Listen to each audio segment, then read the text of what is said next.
Então estamos aqui, vamos finalmente, depois de muito antecipar e de muito aguardar por este momento, eu gostaria de agradecer ao ouvinte Leandro, que me fez essa indicação. Então finalmente estamos aqui com uma pessoa que é nacional-socialista, depois do nosso programa Conversando com um Fascista e entraram na mente dele para ver o que ele pensa, para ver qual que é a perspectiva dele de mundo. Vamos trazer aqui mais uma pessoa que é considerada radical. Vamos trazer aqui mais uma pessoa e vamos ver qual que é a visão de mundo dele, qual a perspectiva de mundo dele, porque é uma coisa que eu acho muito curioso, eu acho muito interessante.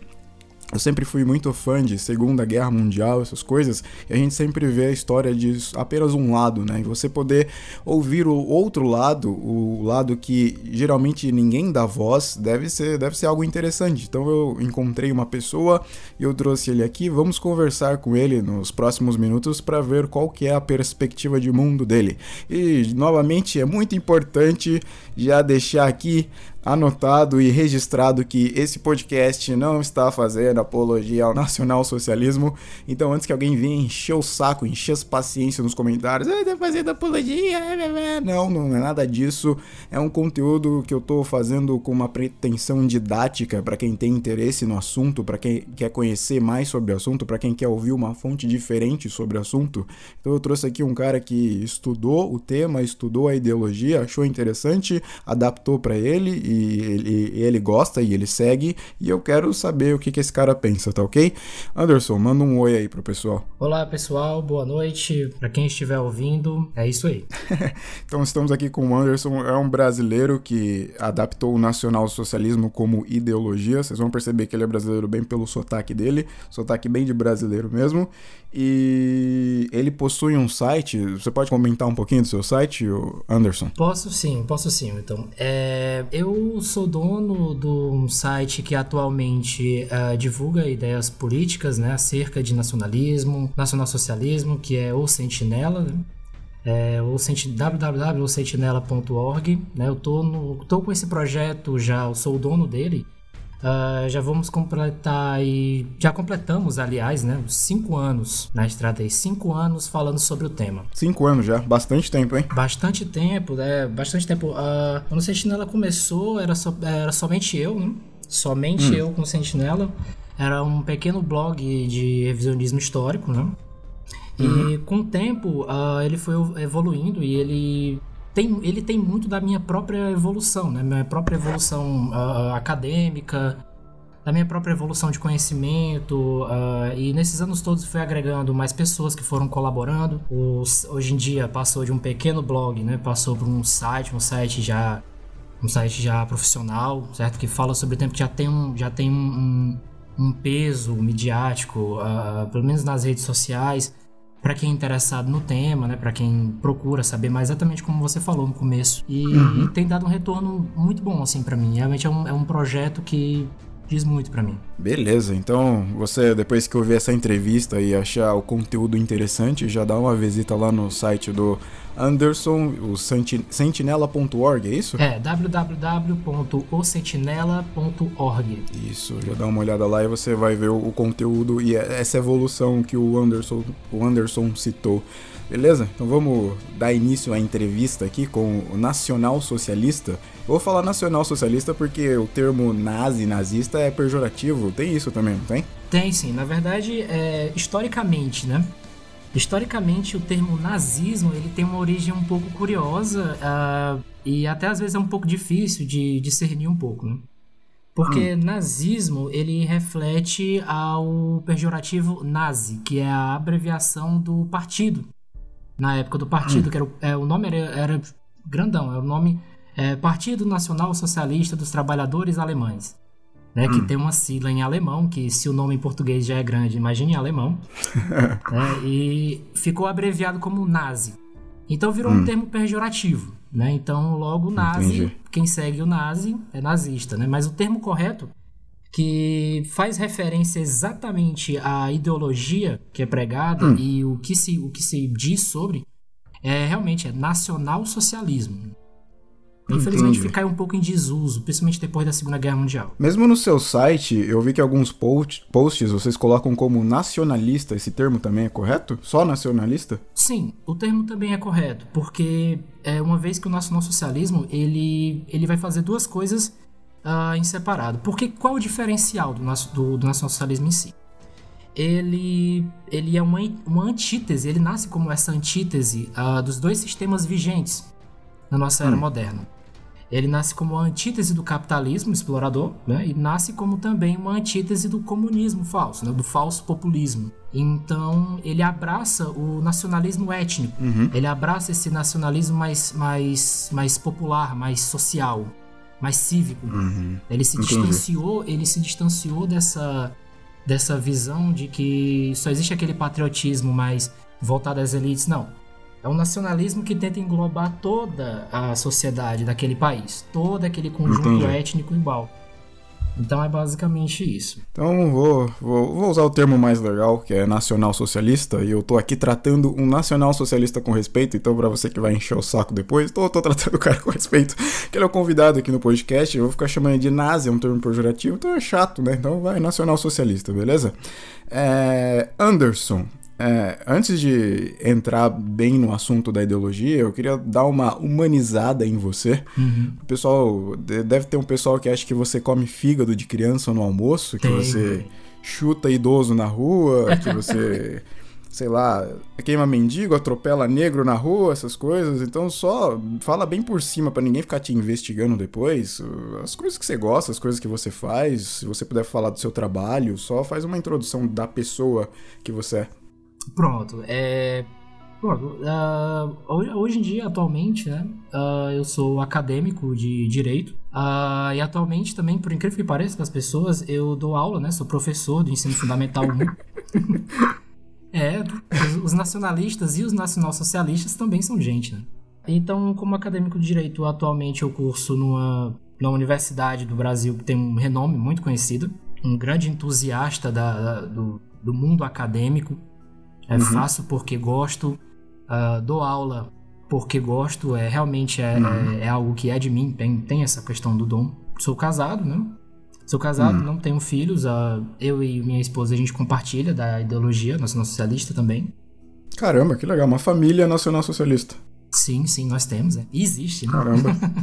E atualmente, basicamente é isso, né? Basicamente, isso é minha vida, eu divido a minha vida entre o trabalho, que é dar aula nas escolas, leciono história, né, para ser mais exato, e faculdade, trabalho, né, casa, né, mulher é outro trabalho.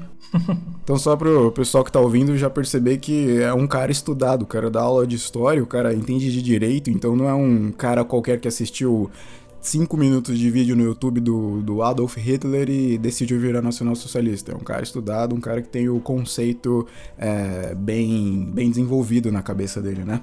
Você, sendo nacional-socialista, como que é a sua relação com a sociedade? Seus amigos sabem que você é? Sua família sabe que você é? Como que é o seu relacionamento com as pessoas ao seu redor? Pronto, isso é uma pergunta é uma pergunta muito legal de se responder, porque eu acho muito, hoje em dia eu acho muito engraçado, porque assim, alguns amigos mais próximos, naqueles que são, eu não sei se nessa pergunta os partidários contam, mas assim, além dos partidários, que é as pessoas que fazem parte do Sentinela e outras pessoas, amigos íntimos de convívio mais próximos, sabem, minha família sabe, não tem nada com isso, entende?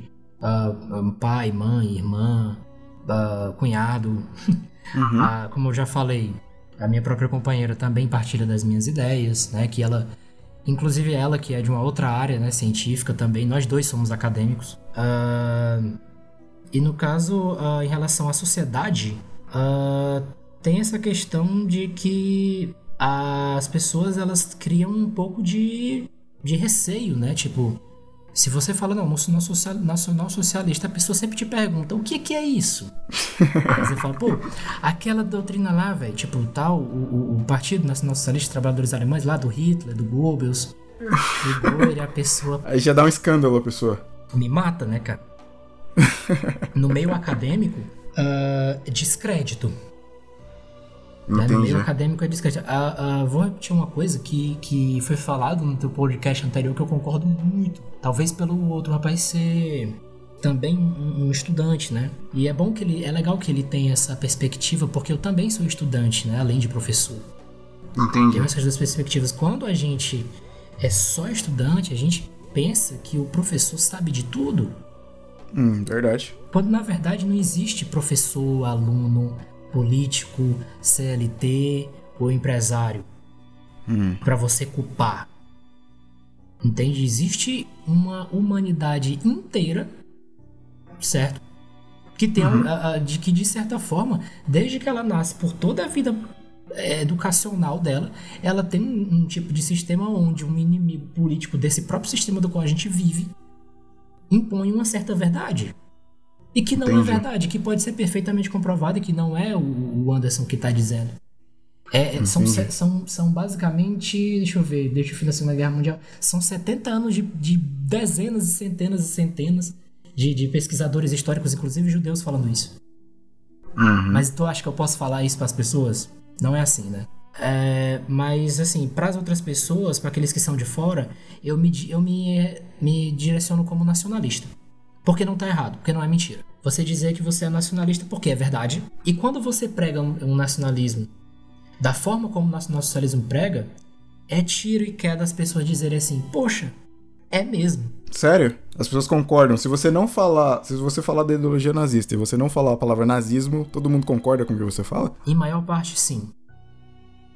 Principalmente, agora eu não sei porquê, tá? Mas isso é uma constatação minha, Anderson falando. Principalmente as pessoas que ligam mais pra questão social. Tanto faz se for de direita ou esquerda. Isso é a sociedade, do qual eu convivo pacificamente, né? Não tô contando as pessoas que são contra mim, porque eu já sofri diversas formas de tentativa de ataque. Tá? Conta aí, se você puder contar uma tentativa de ataque que você sofreu, ou perseguição. Conto quantos você quiser. Bom, teve de vários tipos, assim, de várias, como é que eu posso dizer? De várias categorias. Tem alguma específica, assim, que você queira saber, assim, específica? Não, a que mais te impactou, assim, que você falou, puta... A que mais me impactou foi, por exemplo, assim, às vezes acontece de você estar num local ou numa situação em que vaza alguma informação de você. Internet, tecnologia, você bem sabe, tá aí pra isso, né? A serviço da treta. E o que acontece é que algumas pessoas da minha cidade, que são, esqueci a palavra agora, mas são militantes de esquerda, por assim dizer, militantes marxistas e de esquerda progressista, eles sabem a minha identidade. Alguns deles sabem. Entendi. Mas a gente não tem contato, não tem convívio, um não sabe o outro mora, não sabe nada sobre. Mas por ocasião, uma coisa que me impactou muito, porque não foi contra mim especificamente, tentaram me atingir através da minha esposa. Caramba. Eles estavam comprando material para abrir um bar e eles foram numa loja de material de construção. Minha esposa na época trabalhava lá, nesse local, e eles foram até lá sabendo que descobriram de alguma forma que era minha esposa, e eles se dirigiram até ela e começaram a me xingar, né? Me chamando de homossexual, falando de um monte de coisa, falando que iam me pegar, intimidando ela. Ou seja, eles nunca tiveram coragem de me intimidar e sabem quem sou eu, mas viram ela e quiseram intimidar. Mal sabem eles que ela é faixa preta, né? Então ela até que conseguiu lidar com a situação, ok. Ela lidou muito bem porque ela também é dura na queda, sabe? Assim, pra estar com o nacional socialista, a mulher que tem que estar no nacional socialista tem que ser uma mulher também que seja dura na queda. Entende? Tanto quanto o cara, porque a gente segue esses valores. Entende? Tipo, lado a lado. Não tem homem acima da mulher, no sentido de reprimir ela, sabe, aquela coisa mais... Tipo, aquele conservadorismo sem noção. Então, tipo assim, tem que ser aquela coisa equivalente. Cada um no seu patamar fazendo o que foi feito pra fazer. Sério isso? Igualdade? Ou seja, nacional-socialista não é sexista. Já corta esse fantasma também. Tem um cara, um escritor nacional-socialista da atualidade, que é Ramon Bal, que ele escreveu o livro O Sexo Segundo o Nacional-Socialismo, que é um livro muito bom, tem tradução em português, inclusive pode baixar no meu site. E ele fala, mais ou menos, você pode entender o modo espartano da coisa. É mais ou menos como Esparta. Esparta realmente, de fato, foi o primeiro Estado nacional-socialista fascista que existiu na história da Terra. O homem, ele foi feito para aquele serviço de defender a pátria. Ele tem que ser forte sempre. Mas ele não pode ter uma mulher fraca. Porque se ele tiver uma mulher fraca, certo? Uma mulher que não chega aos pés dele em índole, fisicamente, ou culturalmente, psicologicamente, vai ter filhos fracos. Entende? Entendi. Então a gente parte desse princípio. No quesito mais atual, a política nacional socialista, ela pregou que ia agir em relação à mulher de duas formas. E ela agiu dessa forma. Ela não tirou a mulher do mercado de trabalho, não deixou de dar oportunidade, deu oportunidade para a mulher crescer, certo? Engrandecer, tá? Tudo isso que tem direito. Foi um dos primeiros países, a Alemanha, sob o governo nacional socialista, a fazer esse tipo de política, inclusive até a política ambiental. E nesse caso, ele deu uma faca de dois gumes, para tipo assim, uma escolha, né? Ela tinha essa oportunidade, mas o próprio Estado iria garantir que ela poderia ser uma mãe de família. Entendi. E que o marido dela poderia ganhar um salário justo para isso, para ter uma vida digna e boa. Então, assim, a mulher tinha essas duas oportunidades. A mulher foi muito respeitada. E não é à toa que, para quem acha que eu tô mentindo, pode comparar os dados econômicos. Em 6 anos, a Alemanha chegou a desemprego zero. Nunca antes na história da humanidade isso foi feito. E a terceira maior potência do mundo, o país mais industrializado do mundo.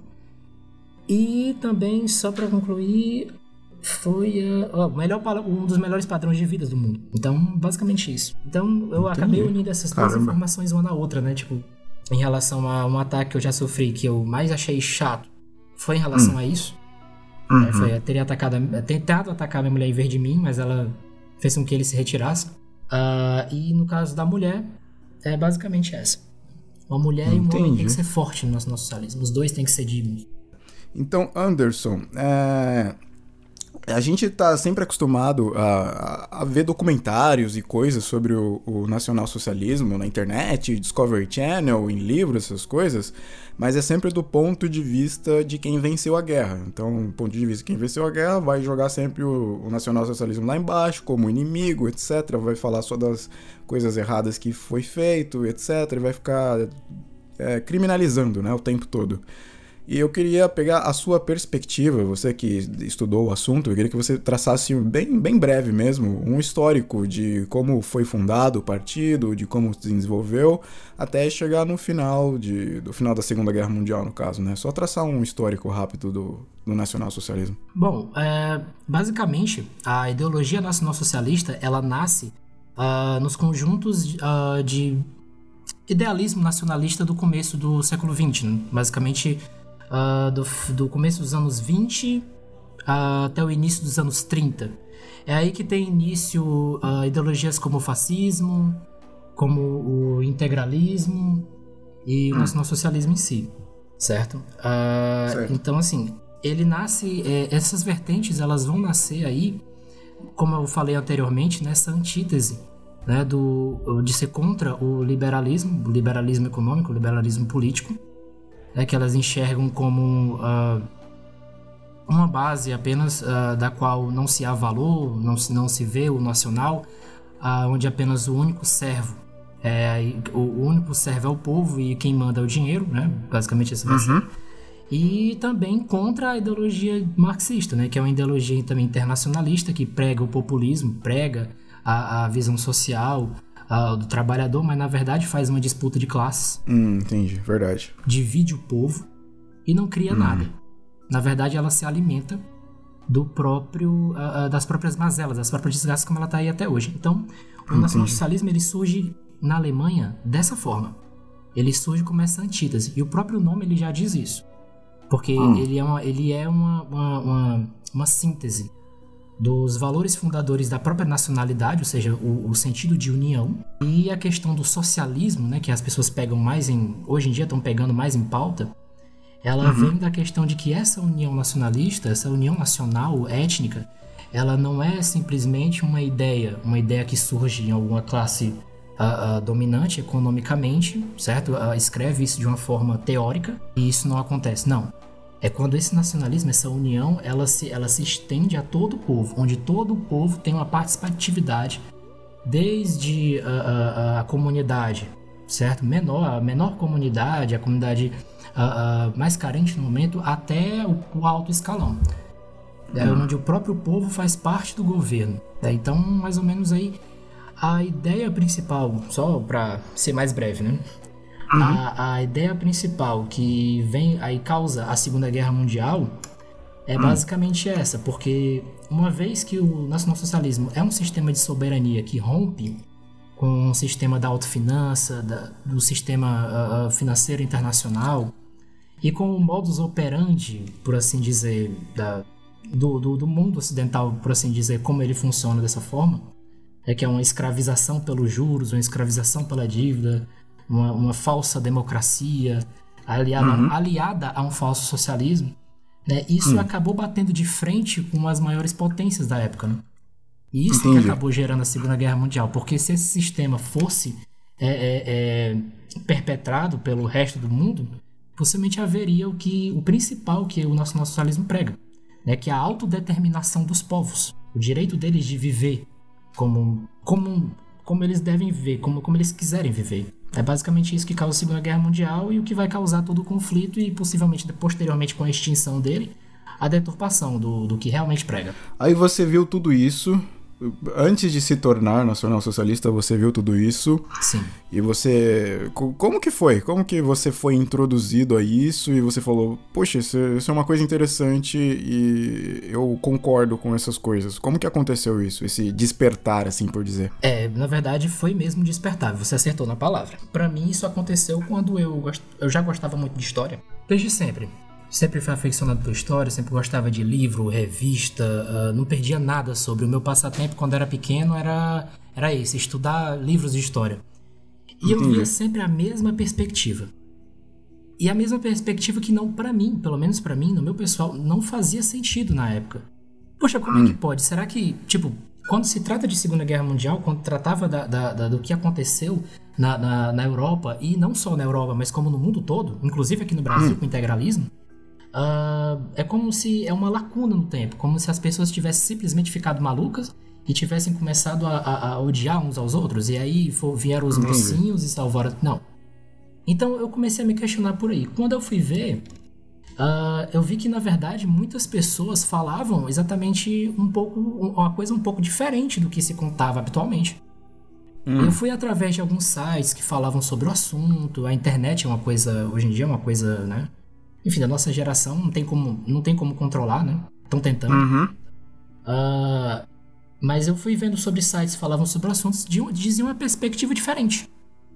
Entendi. E eu fui estudando e não parei mais, desde os meus 12, 13 anos. Hoje já faz aí mais ou menos uns 13, 14 anos que eu tô aí me especializando no assunto, né? Com quantos anos, mais ou menos, você descobriu o nacionalsocialismo? 12, 13 anos, por aí. Então, desde criança, você já despertou o interesse? Lá pelos 14, né, depois de bastante leitura, eu comecei a perceber que eu realmente concordava com algumas críticas, tanto ao capitalismo quanto ao comunismo em si, ao marxismo, por assim dizer. Quais são essas críticas? Bom, basicamente, como eu falei anteriormente, as críticas principais, assim, para deixar bem resumido, essas críticas elas se baseiam no fato de que no sistema liberal econômico, que é o que a gente vive hoje, nós não temos culto de valores. Sendo assim, nós não temos também uma soberania de fato. A nossa soberania ela não existe. A nossa coexistência como país, como povo, ela é determinada por valores econômicos. Se você está de acordo com a exploração financeira e a pobreza que isso gera, como dívida pública, como todas as outras mazelas sociais que derivam da falência dos países como Estado, então você tem um país ok. Isso aí vai depender da esfera, do hemisfério e a posição geopolítica em que está. Essa é a crítica ao liberalismo, né? Que não patrocina o nacionalismo, não patrocina o valor do povo. E a crítica, como eu falei anteriormente, ao comunismo é que prega um falso populismo.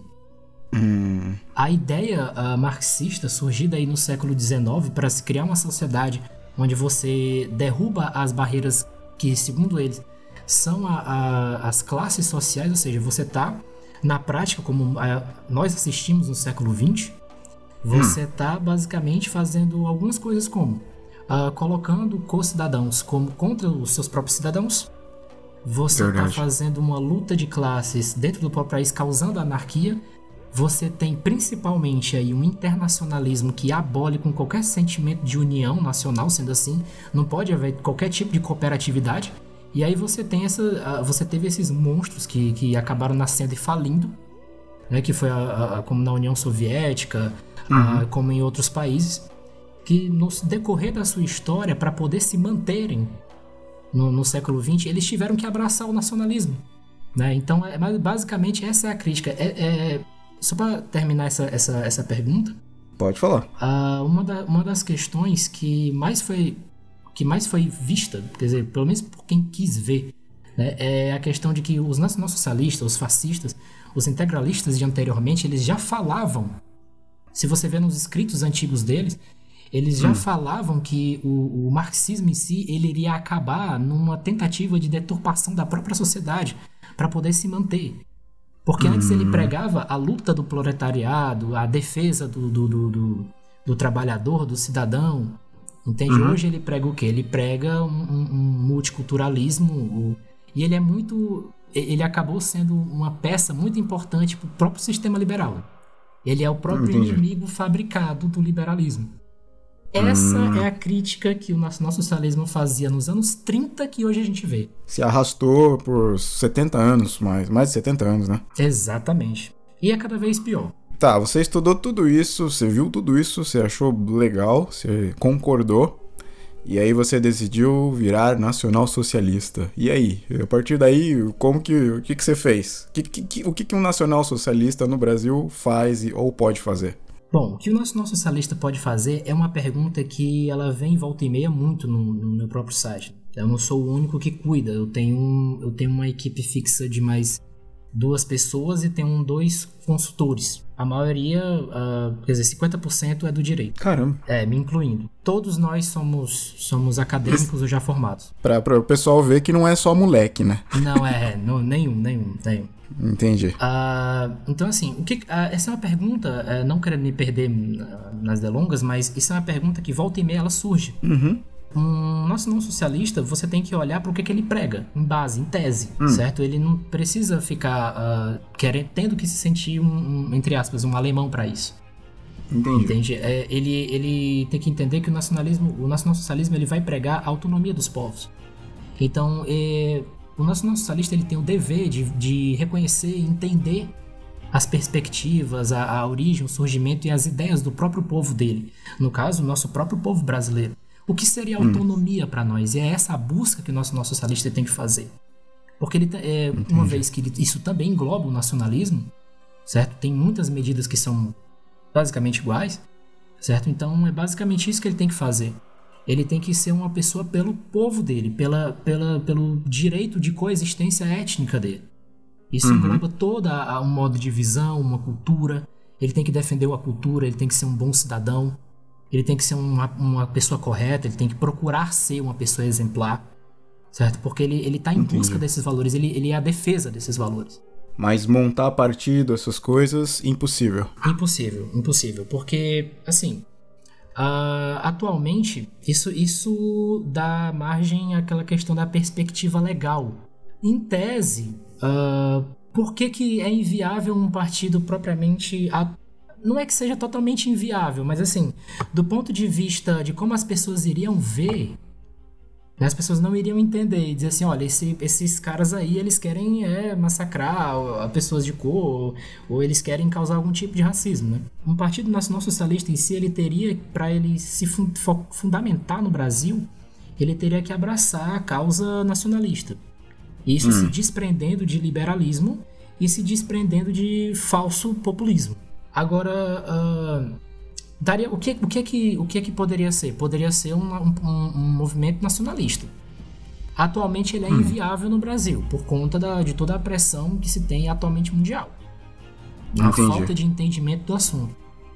Mas, como eu falei no começo, em questão legal, né, você ser nacional-socialista, ser fascista, no Brasil não é crime.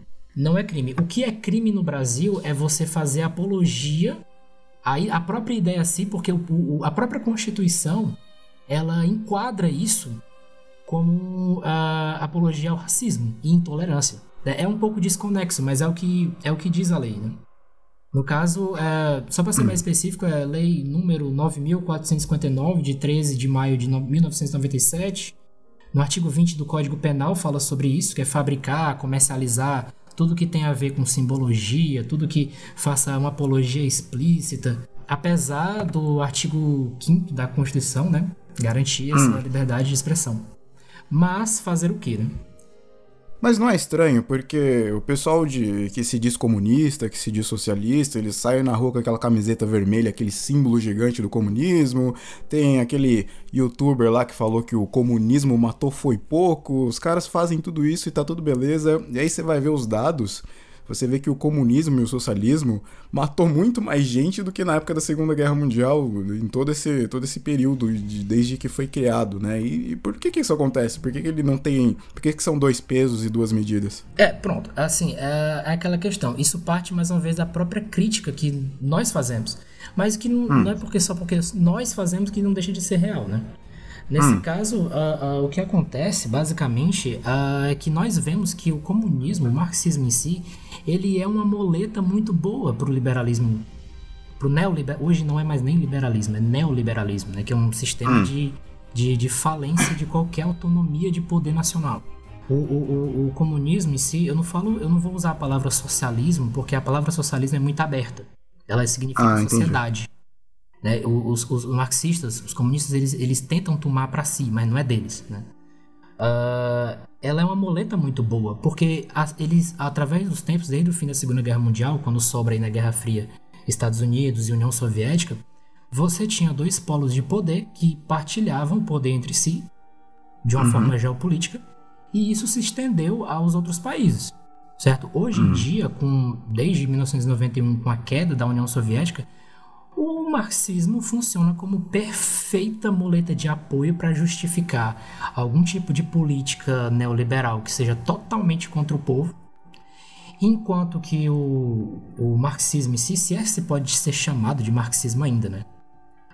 Mas pode ser, acho que eu defino muito mais como uma espécie de progressismo mal feito, o que se prega hoje em dia, porque eles mesmos se fragmentam em muitas partes. Sim, verdade. Mas basicamente é isso, ele ajuda o sistema de certa forma, porque ele ajuda na crítica, ele é a única antítese que existe. Então, eu acho que ele ser ainda pregado, ele poder andar livremente por aí, as pessoas poderem pregar esse tipo de ideologia, de certa forma é benéfico para o próprio sistema, porque ele fabrica o próprio inimigo. E se uma vez que esse inimigo é corrompido, então o inimigo como um todo em si, que é o neoliberalismo, ele tá muito feliz. E aí você tem essa idiotização total.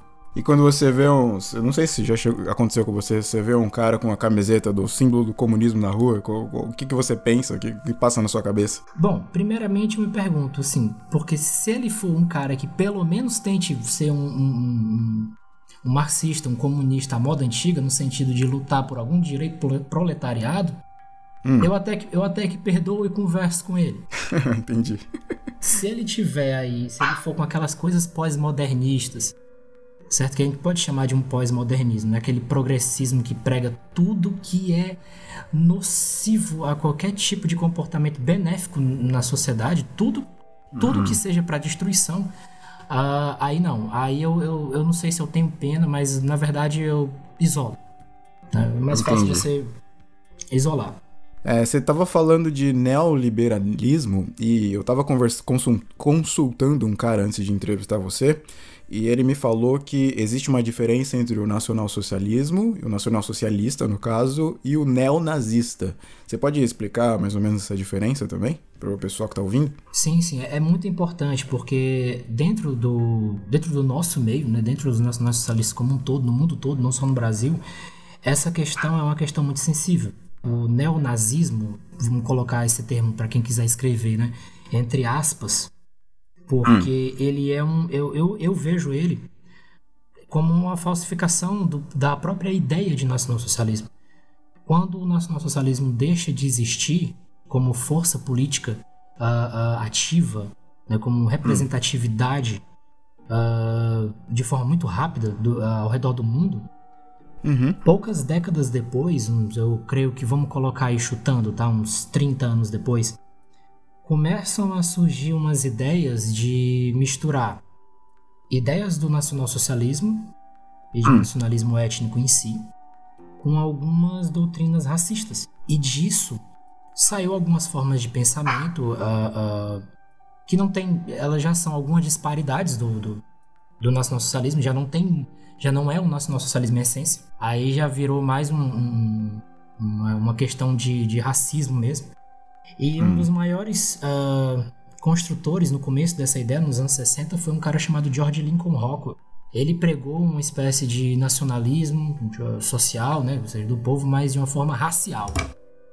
De uma forma racial, ou seja, isso é uma coisa mais anglófila. E não pegou, claro que não pegou. Mas imagina, né, você fazer simplesmente uma distinção por conta da raça, não dá. Não, repete isso só mais uma vez, por favor, só pra deixar registrado. Tipo, você fazer uma distinção de pessoas simplesmente baseado na raça, não dá. Né? Porque não é só aquela união do povo, também é o culto de valores. Certo? Um povo pode ser etnicamente igual, certo? Singular. Mas se ele não tiver uma doutrina política, ideológica, abrangendo várias partes do comportamento dele, da gestão desse próprio povo, que cultive valores, não rola, entende? Entendi. Então, o neonazismo ele surge como uma deturpação dessa ideia do George Lincoln Rockwell, como uma rebeldia de causa, uma questão de racismo explícito. Tem também no meio alguns fatores históricos nos Estados Unidos, na Inglaterra. Entendi. Hoje em dia, o neonazismo, ele acabou, a própria mídia fez o favor disso, né? Sacramentar ainda mais a má fama de rotular o white power, que é o neonazi, com o nacionalsocialismo. Entendi. Ou seja, colocando como se fosse a mesma coisa. Então que o skinhead white power, o skinhead neonazi, que é neonazi, que é neonazista, que é um termo pejorativo já, ele não prega absolutamente nada que o nacionalsocialismo fala. Entende? Que é, como eu falei, a autonomia dos povos. Então é basicamente isso, uma ideia deturpada. Você assistiu um filme chamado... Putz, eu vou lembrar o nome em inglês, eu não vou lembrar em português. Acho que Ele Voltou é o nome em português? Ah, sim, Ele Está de Volta. E Ele Está de Volta, é isso? Você assistiu esse filme? Sim, eu assisti e eu tirei uma conclusão incrível. Mas antes de você contar, acho que o neonazi se assemelharia àquele pessoal que o Hitler, o personagem do Hitler, no caso, na história, que ele agrupa pra fazer meio que um exército pra ele. Acho que se assemelharia mais a esse pessoal, né?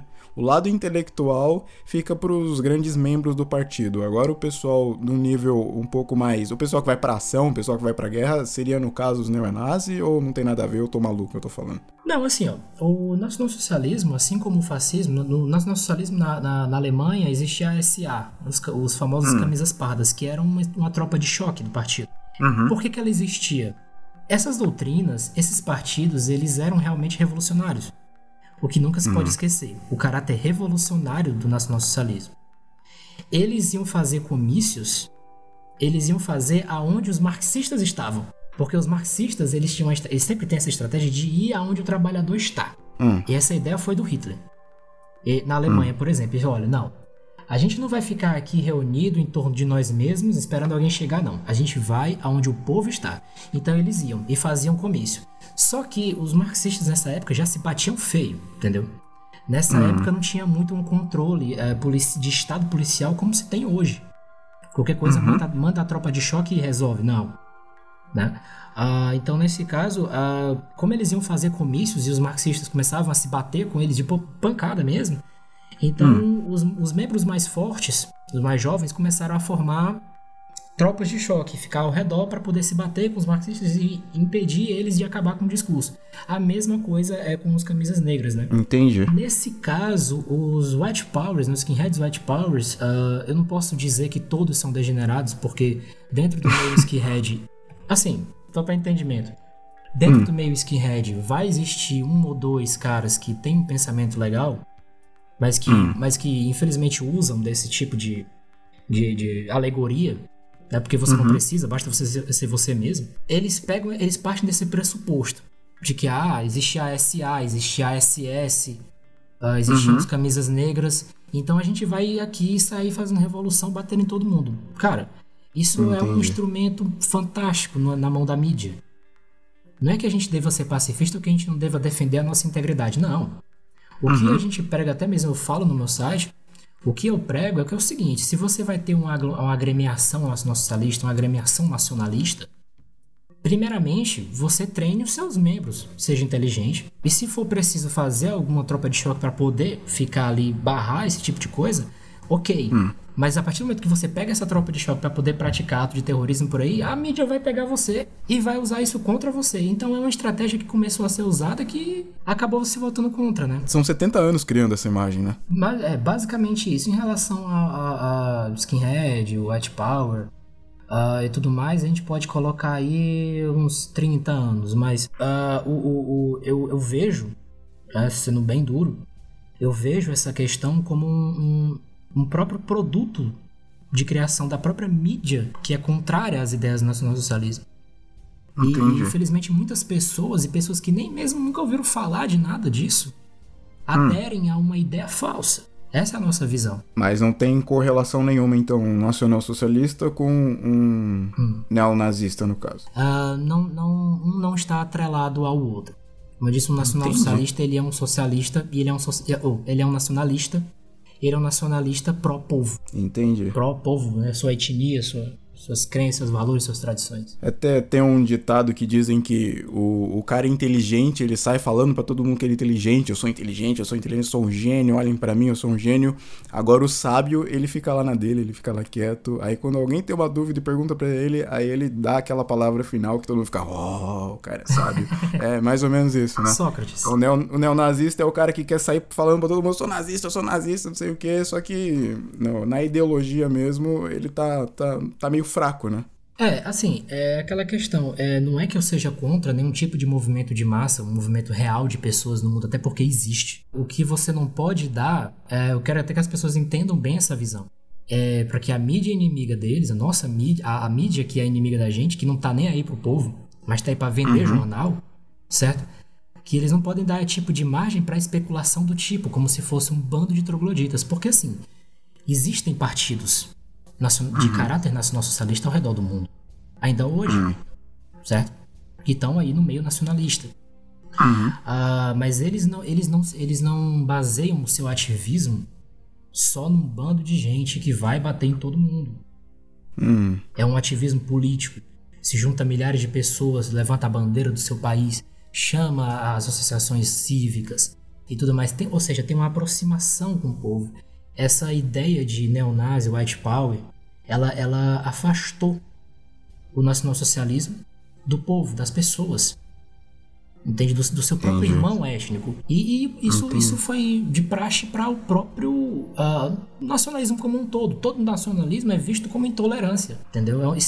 Essa questão do white power é um problema micro. Porque isso foi utilizado como uma expansão macro. É isso, basicamente isso. Já me tirou várias dúvidas só nesse trecho aí da entrevista.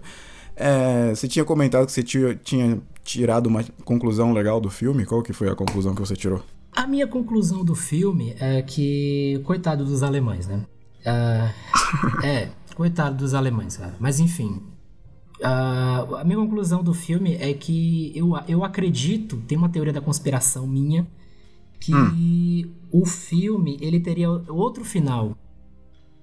Que ele teria um final mais engraçado, mas no entanto ele teve um final trágico, que é pra mostrar algum tipo de lição de moral, de olha, não esqueça que Hitler é mau.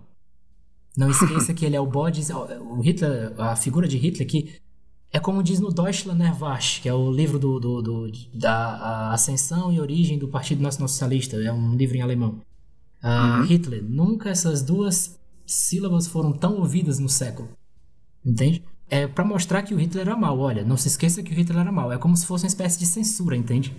Sim. O filme... Senão o filme não passa, né? Exatamente. O filme todo mostra uma temática super desinteressada, super ok. Sim, um tema super leve. Aí quando é no final, bota uma coisa pesada, um Hitler traidor, tá, sabe? Traidor de princípio, uma coisa assim que eu fico... mais do mesmo. Aí você vai assistindo o filme e você até pensa, pô, Hitler era um cara gente boa, né? Vontade de tomar uma cerveja com ele. Na verdade, ele... todas as pessoas que conheceram ele, eu já ouvi teorias da conspiração na internet, por exemplo, de que ele era um mago ocultista, né, que possuía as cabeças das pessoas. Bom, como isso não tem muita relevância acadêmica, será? Peraí. Vou ver os livros de pessoas que conviveram com eles. Aí eu fui ler Leon Degré, Savitri Devi, entre tantos outros. Ele era amigo até do próprio Gandhi. Era? Caramba. Sim. Né? O Gandhi se referia a ele como meu amigo, né? Meu caro amigo. Sério isso? Sério isso. Tá aí uma coisa que eu nunca ouvi na vida, tá? Pô, legal saber. Pois é, tem muito material bom pra estar disponível na internet, mas assim, o que acontece é que ele tem o próprio líder, né, o grande Führer, né, o que é condutor, ele tem que ter essa visão de bicho-papão mesmo, pro próprio sistema fundamentar as ideologias dele, né? As ideologias que ele mesmo prega, né? Mas quem conheceu Hitler sempre escreve a mesma coisa sobre ele. Mesmo aqueles que não eram partidários, né? Tipo, um cara calmo, um cara tranquilo, um cara simples.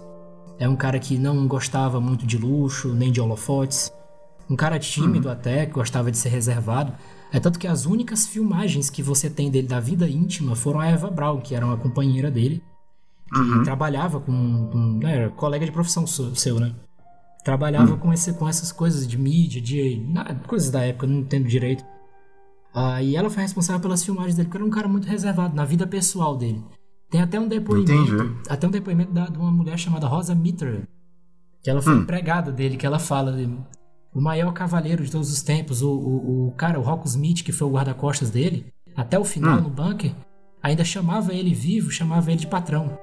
Né? Tipo, ele era um cara um líder nato. Só disso que você já falou já me abre a mente de um jeito, cara, porque você assiste os vídeos dos documentários, você vê, nossa, esse cara deve ser mauzão, não sei o quê, e só de ter essa informação, eu acho que eu já assisto os vídeos e coisas sobre ele de um jeito diferente, né? Na vida pessoal dele, pelo que consta, toda documentação que pode ser documentalmente e academicamente comprovada, ele era realmente um cara bem reservado, mas se você ler o Mein Kampf, por exemplo, você vê as opiniões dele, através da história de vida dele, você vê quando se trata de política, ele era um cara que gostava muito de honrar os compromissos. Então, quando ele estava ali na frente, ele ia com a sensação de dever, né? Sensação de cumprir, de sacrifício.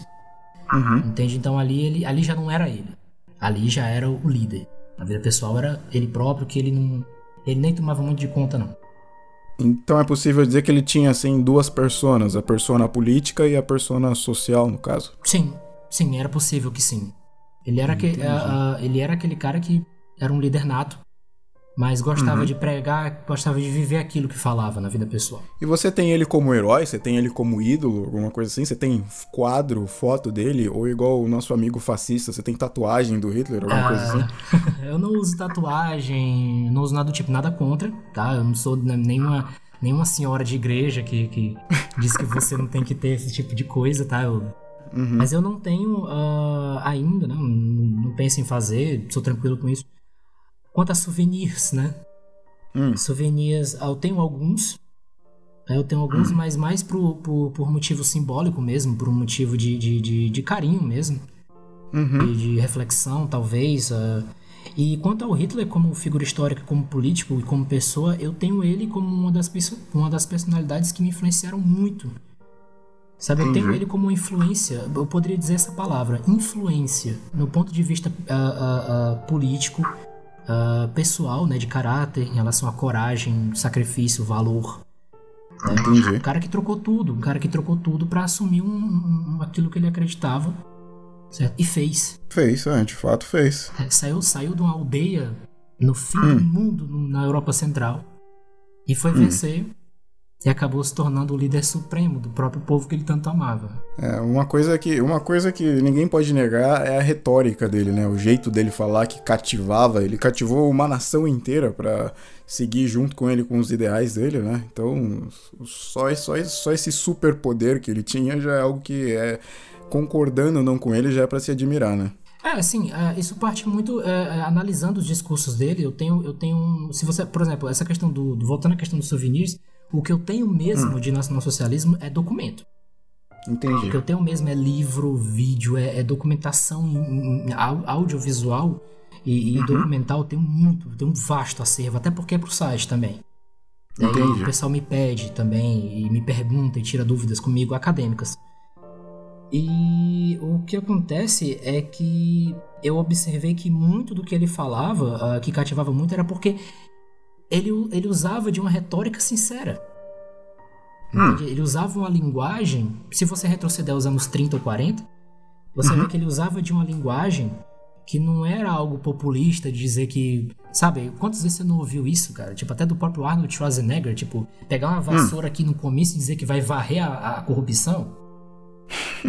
Não, você, poxa, um cara chegava no palanque da juventude hitlerista e dizia, olha, nós estamos criando aqui um novo povo, nós estamos criando aqui uma nova nação, e vocês são uma pequena parte disso.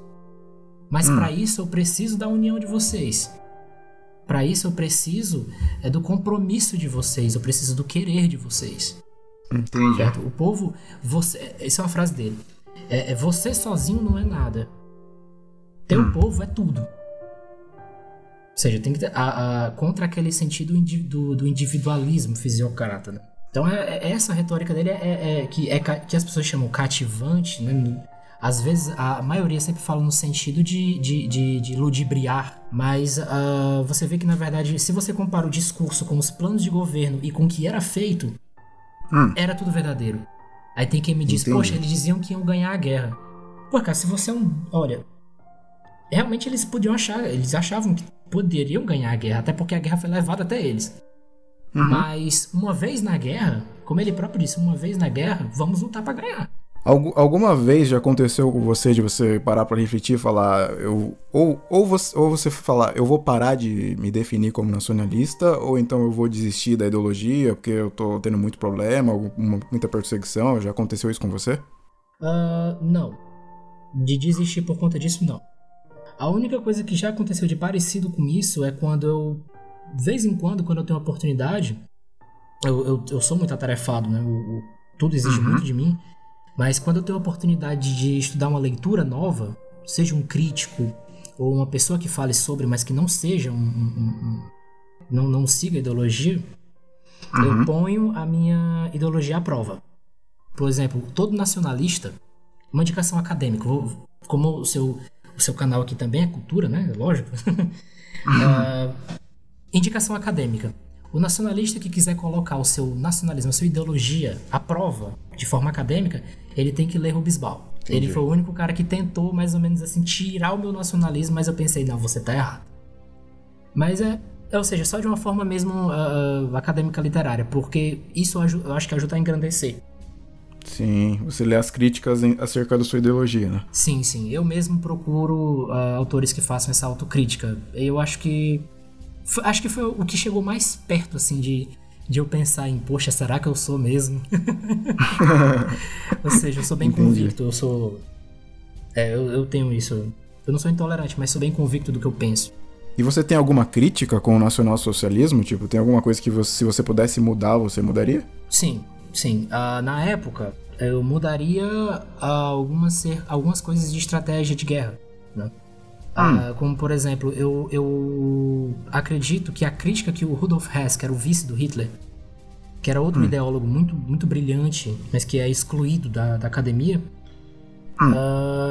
e o Rosenberg, que era o filósofo do nacionalsocialismo, eles diziam, por exemplo, que a Alemanha não deveria ter ocupado os países, como a França, por exemplo, e ter imposto o modo nacionalsocialista. Entendi. Porque isso foi um pouco de contraposto à própria ideologia, que é pela autodeterminação. Eu sei que teve as implicações de guerra, de estratégia. Não se pode deixar de levar isso em conta. Talvez se a guerra tivesse tido outro resultado, ou se os aliados tivessem aceitado a paz, né, que foi tão bem ofertada por Hitler, quem quiser pode procurar lá no site que a gente pode estar falando sobre isso mais extensamente, porque é um assunto que levaria dias, semanas. Talvez eles tivessem feito isso, né? Mas no caso não foi possível. Mas se eu fosse mudar, talvez seria isso. E talvez tirar um pouco essa questão de se centrar na raça hoje em dia.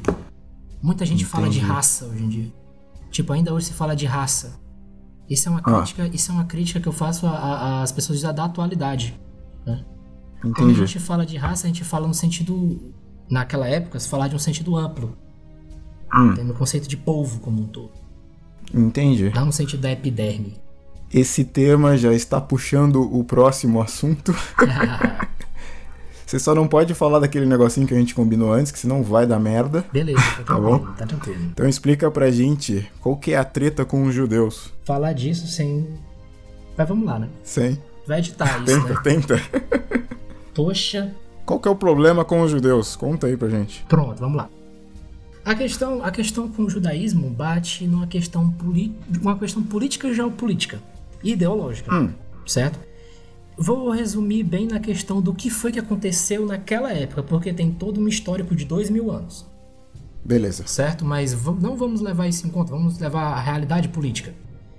O que acontece é que a Alemanha, quando Hitler assumiu, quando o Partido Nacional Socialista assumiu o governo alemão em 10 de janeiro de 1933, havia uma pressão muito grande da comunidade sionista, certo? Sobre a ascensão desse partido, porque ele pregava uma doutrina econômica que, literalmente, como se diz aqui na minha região, quebrava as pernas do sistema financeiro sionista que participava, do sistema de autofinança, entende? Mas esse era um dos patamares principais, é um dos pilares principais do nacionalsocialismo, é a questão econômica. Entendi. A questão da soberania econômica é principal. O sionismo, ele era parte integrante nesse processo de rendição pela economia da Alemanha. Então foi um problema, começou mais gravemente sendo um problema político-econômico. Quando o NSDAP, que era a sigla do partido lá em alemão, assume em 1933, o sionismo internacional conclama todos os judeus e os correligionários da causa sionista a boicotarem economicamente a Alemanha. Entendi. E toda a comunidade judaica adere. Inclusive não aceita, não participa de um governo nacional, não aceita o nacionalismo alemão, assim como eles não aceitam nenhum tipo de nacionalismo. Como eles, tem a questão cultural do judeu de não se integrar à sociedade, de não contribuir de forma clara, certo? Sempre com uma faca de dois gumes. E foi o que aconteceu. Então, aí começaram os seus pogroms. Começou-se a se criar grupos terroristas judaicos dentro da Alemanha. Sério? Tinham grupos terroristas judeus? Sim, inclusive eles mataram o embaixador da Alemanha na França, em 1936. E isso causou um atrito entre a própria população, que era 97% ou 98% partidária, a Alemanha quebrada naquela época, e o sionismo internacional conclamava os judeus a não permitirem que um partido nacional que queria salvar a economia alemã ascendesse. Entendi. Então aí você tem o pavio de pólvora. Você tem toda uma população unida, porque todo mundo sabe, isso não é antissemitismo falar disso, que o judaísmo internacional, sem ser o sionista, que é político, ideológico, ele como um todo, ele se organiza em comunidade, né? Ele vive fechado. Você não pode casar com uma judia ortodoxa. Então, assim, está contra o próprio povo. Isso causou um atrito. Então, daí, as consequências foram gravíssimas, né? Bem gravíssimas. No caso assim, eu digo... Não, segura. Tá certo. Não pode entrar nesse assunto, senão... Tá. Senão lascou. Não tão... Talvez vou botar aqui de consequências pra... As consequências foram graves pra eles, mas... não da forma como se imagina hoje, mas houveram consequências. Claro, lógico que houveram. Entendi. E da questão, assim... Então, você tinha explicado anteriormente sobre raça, então a questão da raça de judeus não tem tanto a ver, assim, com o motivo de ter acontecido esse atrito? É mais essa questão que você contou, histórica, social e econômica? Não é em si uma questão de racismo infundado. Não foi naquela época em si um racismo infundado. Não vou dizer que não, em 2.000 anos de história, em 4.000 anos de história do judaísmo, não houvesse tido atrito ou racismo com outros povos. Isso aí já é uma perspectiva que antecede a tudo isso. Mas agregado a isso, na Alemanha em si, o atrito foi basicamente essa questão. O sionismo em si conclama a judiaria a isso. Mas se, sei lá, você entra no trem e do seu lado tem um judeu. Senta do seu lado um judeu. E aí, qual que é a sua reação? O que acontece? Qual que é a interação? Olha, assim, pra ser bem sincero, é uma questão que o próprio judaísmo repudia, né? Assim, não é que você tenha que odiar um judeu por ele ser judeu. Até porque o judeu é uma etnia, no sentido religioso, né? Entendi. Mas, no caso, o que o nacionalsocialismo é contra em si é o sionismo internacional. Entendi. É contra o sionismo internacional. A maioria dos judeus hoje é sionista. Então, nós discutiríamos se ele fosse um sionista e ele tivesse usando argumentos sionistas contra mim. Por ele ser judeu, não. Até porque nem todos os judeus foram para campos de concentração e haviam milhares de judeus na Alemanha, inclusive no exército, nas forças armadas, na política, na administração. Haviam milhares. Então não é uma questão de raça. Entendi. Pô, isso também abre a mente pra caramba, porque, né? O que é divulgado na mídia é outra história, né? É uma questão de racismo gratuito, né? Então, só pra tentar ver se eu entendi, o problema não é com o judeu comum, o cara normal que vai lá e trabalha e faz os negócios dele. O problema é com essa organização que seriam os sionistas, o sionismo internacional, que é vigente ainda hoje, né? Controla aí com...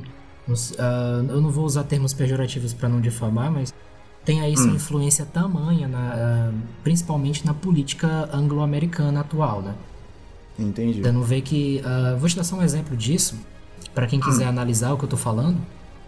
Na Arábia Saudita, uma mulher não pode dirigir um carro, mas destituíram o Gaddafi e tentam tirar o Bashar al-Assad do poder por puro interesse geopolítico, acusando de um genocídio que não tem prova. Então tá aí a influência sionista. E a gente tem aí uma iminente guerra com o Irã. Você que tá aí na Ásia, vocês todos, o mundo todo, mas principalmente na Ásia, né? Israel forçando a política americana a levar uma guerra nuclear até o Irã. Quem quer isso? Quem? Você acha que um americano, um norte-americano que trabalha todo dia, quer um negócio desse? Quer mandar o filho dele pra uma guerra nuclear? Não. Basicamente um exemplo do sionismo atual hoje, como era antes. Beleza, encaminhando aqui para as últimas perguntas, então. Tem dois assuntos, pode comentar bem rapidinho, porque a gente tá curto no tempo também. Só coisas que eu conversei com um fascista e geralmente é uma imagem que projetam sobre fascistas ou pessoas que apoiam o nacionalsocialismo. Eu queria saber sua opinião sobre homofobia, sobre os gays, e a sua opinião sobre o candidato Jair Bolsonaro, se você apoia ele, se você vai votar nele. Bom, em questão de homossexualismo, o que o nacionalsocialismo prega, certo? Pode-se dizer que é uma questão irrelevante no que tange ao nacionalsocialismo e ao nacionalismo em si. Pois que o que vai contar é no que o indivíduo contribui para a sociedade e para o povo dele, sendo ele homossexual ou não. A questão é que as pessoas devem se definir pela sua contribuição como parte integrante do povo ao qual pertence, né, ao qual ele pertence, e não ficar nessa divisão quanto à sexualidade, que é uma discussão irrelevante que não levará a lugar nenhum, né, e nas mãos de quem manipula isso é um instrumento fantástico. Entende? Um instrumento fantasioso, manipulação incrível. Entendi. Bom, em questão do Jair Bolsonaro, infelizmente existe muita gente que é nacionalsocialista, que... Muita gente, eu digo entre aspas, porque assim, existe uma minoria de nacionalsocialistas, eu quero acreditar, que infelizmente assim, vota nele. Infelizmente? Infelizmente. O nacionalsocialismo não está nem um pouco de acordo com a política do deputado federal Jair Bolsonaro. Entendi. Certo? A gente não tem nenhum tipo de... Não há um tipo de afinidade, porque no campo econômico ele prega algo que é totalmente o contrário. Ele prega mais do mesmo neoliberalismo que assola o país, que é responsável pela dívida, pelo aumento de imposto, pela quantidade de estado onde tem que arcar com uma dívida. Quem paga essa dívida privada, que nunca foi auditada, é o cidadão. Jair Bolsonaro tá ligando para isso? Entendi. Não tá aí nem pra questão soberana, é um cara que quer se voltar para uma espécie de submissão geopolítica do Brasil aos Estados Unidos, enquanto o nacionalsocialismo prega a soberania do país. Ele não fala de economia forte, soberana, própria. O nacionalsocialismo e o nacionalismo querem uma moeda própria, não que isso tenha um lastro baseado no dólar. São várias questões. Ele defende uma aliança total com o sionismo, com o anglo-sionismo, Inglaterra e Estados Unidos contra as potências asiáticas do Irã, que sofrem essa pressão por serem autossuficientes. Mas você pode pesquisar só por isso. Aí o cara chega pra defender. Aí esse discurso é melado de patriotismo falso. Muitas pessoas vão votar nele. E isso eu digo uma minoria de nacionalsocialistas. Olha, eu tô arriscando ter nacionalsocialista que vai votar nele. Tô arriscando dizer porque eu não conheço todo mundo e eu acredito que pelo jeito que as coisas vão, né? Mas vai votar nele por uma questão de conservadorismo. Pela bandeira de conservadorismo que ele levanta. É uma bandeira falsa. Não há benefício da sociedade, culto de valores no sistema neoliberal sionista de um país que é submisso. Entendi. Então essa é a crítica, entende? Se vai ter um que vai votar nele, vai ser por causa disso. Alguns nacionalistas ficam aí meio titubeantes em votar no Ciro por causa da questão econômica. Ele é o único que ofereceu até aí uma proposta de pacote econômico viável contra esse tipo de reforma que está acontecendo no Brasil para ser votada. Mas basicamente ficam nesses dois polos. Essa é a opinião que eu tenho como nacionalsocialista. Esse é mais ou menos o quadro em relação a Jair Bolsonaro. Então, também só para fazer uma conclusãozinha desse trecho, o cara que se diz neonazista, que é racista e que vai votar no Bolsonaro, esse cara não é nacionalsocialista, ele é só um poserzinho. Concorda? Ele concordo absolutamente. Ele é um cara que ele precisa rever melhor os conceitos dele. Certo? Entendi. Do mesmo modo que um cara de esquerda que faz esse perfil de pessoa e diz que esse é um nacionalsocialista, esse esquerdista também não sabe o que tá falando. Ele não sabe o que ele tá falando. Até porque se ele hoje em dia, como o próprio Aldo Rebelo, se não me engano, ele mesmo falou à BBC que a esquerda parou de defender causas nacionais para defender politicamente correto. Verdade. Então, assim, ele também precisa rever os conceitos dele como ideologia própria. Até mesmo para poder falar de outra, né? E um cara que se acha white power e que vota no Bolsonaro e tudo mais, ele não tem a menor ideia. Ele tá se contradizendo de uma forma assim, colossal, sabe? Tipo, poxa, eu sou white power, que na sigla é, né? Ele é WP, né? Ele vai estar se contradizendo, porque primeiro, ele se diz contra o sionismo e ele vota no candidato do sionismo. Ele se diz a favor do conservador e vota no neoliberalismo, que é contra toda e qualquer nacionalidade, qualquer autodeterminação de Estado, país. Então, assim, é uma contradição incrível. Eu sugiro que essa pessoa não se aborreça comigo, certo? Eu sugiro que essa pessoa pegue um livro nacionalsocialista para ler, se ela quiser ser nacionalsocialista. E se ela quiser ser um conservador, ela que pega um livro de um autor que fale sobre conservadorismo e veja que conservadorismo não tem absolutamente nada a ver com liberalismo. E nem neoliberalismo. É basicamente o conselho que eu dou, o conselho como acadêmico, como aluno e professor. Então, última pergunta, foi uma pergunta que acho que foi o ano passado que aconteceu, acho que foi o ano passado que deu um rebuliço, eu só uso palavra de velho, desculpa. Imagina. Deu um rebuliço ano passado e ficou uma discussão durante semanas. Nazismo é de esquerda ou é de direita? Qual que é a sua opinião como nacionalsocialista? Excelente pergunta. O nacionalsocialismo, tanto quanto o fascismo e doutrinas afins, né, isso também estou incluindo o integralismo, mas não o integralismo atual. O integralismo atual não, o integralismo de 30, de Gustavo Barroso e Plínio Salgado. Ele não é de esquerda nem de direita. Como eu falei no começo, ele é uma antítese contra os valores liberais e neoliberais e os valores as denominações marxistas. Ela é uma escola da terceira posição ideológica. Não confundir com terceira via política. Essa escola é a escola mais antiga, né, que é a terceira posição, é uma escola mais antiga. Ela faz essa síntese entre nacionalismo, certo? Étnico, tradicional e patriótico, certo? Em aliança com o social, que é o povo, certo? E suas necessidades, sua querência, certo? Entendi. E a autossuficiência dele e tudo mais. É uma escola de terceira posição. Ela não é de esquerda e muito menos de direita. Uma política mais próxima do nacionalsocialismo, pelo amor de Deus, não tô chamando ele de nacionalsocialista.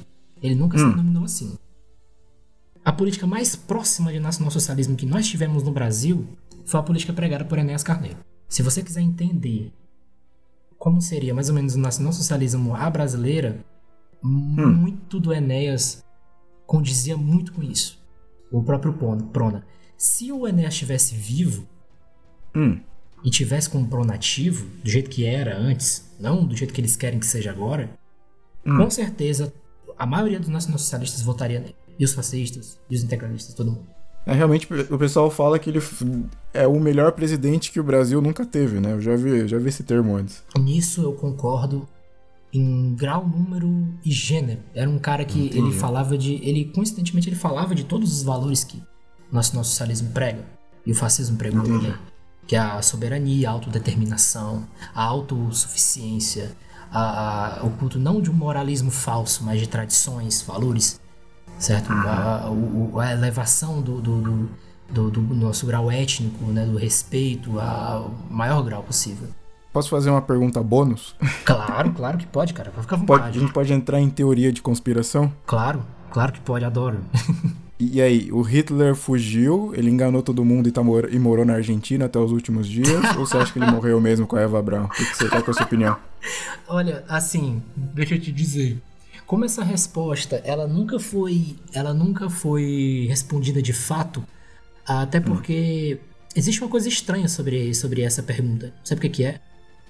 O Rocco Smith, que foi o fiel guarda-costas dele, aquele que eu falei, que chamava ele de patrão mesmo, quando ele morreu agora foi em 2007, se eu não me engano. Sério? Morreu recentemente? Foi, ele era idoso, o pessoal da esquerda ia lá fazer protesto na casa dele e tudo mais, cara. Caramba. Sabe, um velhinho gente boa da vida. Como é o nome dele mesmo? Vou pesquisar depois pra ver alguma coisa. Rocco Smith. Tá. Você botar guarda-costas de Hitler, ele foi um dos últimos caras vivos que teve com ele com o Führer no bunking, né? Inclusive pegou cuidou dessa questão. De quando Hitler teria, segundo consta historicamente, cometido o suicídio, né? Pra não ser pego pelos soviéticos e ser usado... O medo dele era ser usado como um macaco de circo, né? Igual fizeram com Mussolini, de cortar a cabeça, não sei o que, né? Ficar exibindo pro público. Exato. O que eles não queriam é isso. Porque com o Hitler, com certeza, fariam muito pior. Deixariam ele... Não sei se deixariam ele vivo, sabe? Tipo, a exposição pública. Que nem fizeram depois da guerra. Né? Tipo, criaram um teatrinho pra isso. Mas... então, eu acredito que, do ponto de vista ideológico, se você me perguntar, ele cometeu o suicídio honroso, né? Junto com a Eva Braun pela própria ideologia, né? Pela própria pátria, por tudo que ele pregava. Esse suicídio honroso, eu não estou lembrado o nome agora. É um conceito de suicídio tradicional, honroso samurai, né? Que tem no Japão, que até... Harakiri? Acho que é esse. Que foi feito pelo Mishima, né? Eu costumo associar muito a essa questão. Essa questão psicológica, entende? Entendi. Esse conceito de valor. Tipo, olha, eu morro, mas eu morro pelo meu ideal. Eu morro pelo que eu acredito. Não, é isso aí. Então você não acredita que ele tenha morrido na Argentina? Você acha que ele cometeu o suicídio honroso? Não foi necessário. Até porque se a guerra tivesse continuado... Vamos supor que a guerra esteja continuando intercalada, né? Por assim dizer. Isso aqui é uma teoria. Você tá falando de teoria da conspiração, né? A guerra poderia continuar... por outros meios, como continuou, de certa forma. A guerra continua para nós. Sim. Isso é um conceito que eu acabei esquecendo durante a entrevista, mas eu gostaria que estivesse nela. A guerra não acabou para nós.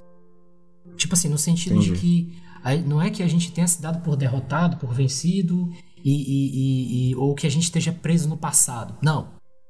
É que sempre você lutar pelo que acredita e por uma cosmovisão que seja por autonomia, por autodeterminação, ela não acaba. Entende? Enquanto isso não acontecer, a gente vai estar firme, bater o pé firme e forte em defender uma verdade que nós acreditamos. Entende? Então, assim, de certa forma, talvez não seja nem que a guerra não tenha acabado em si, mas eu acho que a luta nunca acaba.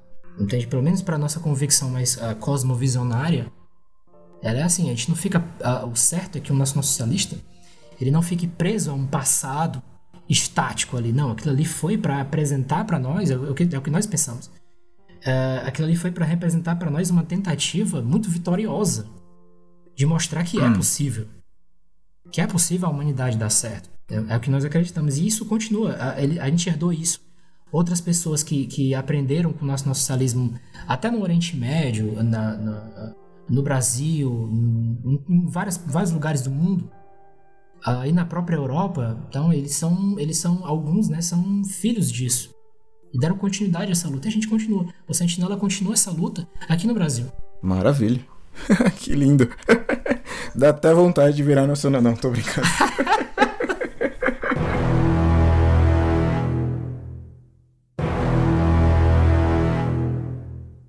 Então, beleza, cara. Eu acho que é isso aí. Você quer deixar um último recado ou algum livro que você quer indicar pra quem vai ouvir essa conversa e quer se aprofundar no assunto? Bom, existe um livro que é pouco conhecido. Eu teria que indicar dois, né? Ele fala que eu acho que um completa o outro, e essa convicção foi eu que achei lendo os dois. Quem tiver interessado em saber, basicamente, resumidamente, algumas ideias do nosso socialismo, de uma visão moderna, tem um cara muito bom que é o Ramon Bal, certo? Ele é um escritor espanhol, nacional socialista, e ele escreveu um livro que está traduzido em português aqui no Brasil chamado Nossas Ideias. Tá? Ele resume de forma bem direta, certo? Isso. Tem um livro de outro espanhol, que é o Pedro Varela, que é o Ética Revolucionária, que fala muito de como um nacional socialista, ou como uma pessoa de bem, né, deve se portar. Né? Tipo, o que a gente tem que pensar? É uma conversa mais interna, né? Entendi. E um terceiro, eu falei dois, né? Mas vamos falar aí três. Um terceiro é uma recomendação. Além de toda da obra do Gustavo Barroso que fala de política, eu recomendo um livrinho que é um pouco difícil de achar, que é o Preparação ao Nacionalismo, do Afonso Arinos de Mello. Ele fala basicamente sobre... ele fala muito sobre essa questão de que o nacionalismo nos moldes nacionalsocialistas no Brasil, entende? Eu recomendo essa leitura anteriormente, inclusive ler muito Gustavo Barroso, o que ele fala politicamente, que é o maior escritor de todos os tempos para mim. Essas 4 obras, esses 4 autores, para mim, você lê, você vai ter entendido bem. Beleza. E deixa um recado final pro pessoal que ouviu a conversa até aqui. Bom, eu agradeço muito, né? Agradeço pela oportunidade, agradeço o Wilton por estar aí me convidando o Sentinela, que eu falo através de toda a nossa equipe, para poder expressar algumas ideias de uma forma livre, de uma forma legal, de uma forma espontânea. Eu considero isso um ato histórico no Brasil, certo? Poucas vezes isso acontece, mas é sério, poucas vezes isso acontece. A última vez que chamaram nacionais socialistas para conversar na TV, em uma rede de comunicação, foi em 89. Pois é, foi um debate da Band sobre os 100 anos de Hitler. Eu recomendo muito para quem quiser assistir. E, assim, cara, isso é inovador. Na época das mídias sociais, certo? Abrir espaço para isso mostra que a gente tem autonomia, que a gente não precisa estar preso a um aparelho de telecomunicação ou qualquer tipo de coisa para poder se orientar. A gente pode se orientar da forma que a gente quiser. Inclusive tá aí o Wilton, tem uma perspectiva que ele quer saber sobre o assunto, ele vai atrás e oferece isso de conhecimento. Isso é perfeito, cara. Isso concorda com o nosso socialismo, praticamente. Então é basicamente isso. Eu agradeço muito a oportunidade, né? E eu espero que, caso queiram saber mais, o meu site tá lá disponível para qualquer um, que já foi dito aqui, certo? Qualquer um vê, é gratuito, não paga nada para assistir, não paga nada para fazer download, não paga nada. O site vive através de doações dos próprios leitores mesmo, para se manter no pé, pagar os custos, né? Não temos nenhum tipo de vínculo partidário, nem nada do tipo que você possa imaginar. Tipo, nada. Somos só nós, nossa iniciativa, e é sincero. É para conhecimento das pessoas, só para isso.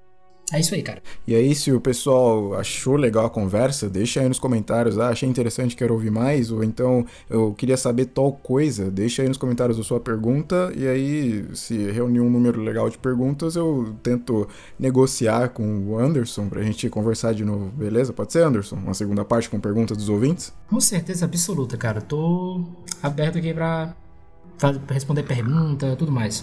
Tenho medo.